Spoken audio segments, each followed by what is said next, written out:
ಹಾಕಿಂತೇಳಿ ಸಣ್ಣ ಗಾಡಿಯಲ್ಲಿ ಹಿಂಗೆ ಮಾಡುತ್ತೆ. ಅಯ್ಯೋ ಏನಾಯ್ತು?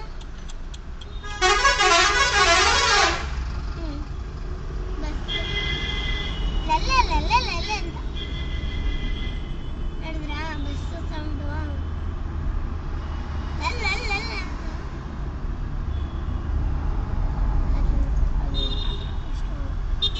ಆಂಬ್ಯುಲೆನ್ಸ್ ಇಷ್ಟನಾಗಲ್ಲ ನಿಮಗೆ. ನಮ್ಮ ಟೆಂಪೋ ಟ್ರಾವೆಲರು, ಆಮೇಲೆ ಕಾರು, ಆಮೇಲೆ ಗಾಡಿ, ಬೈಕು,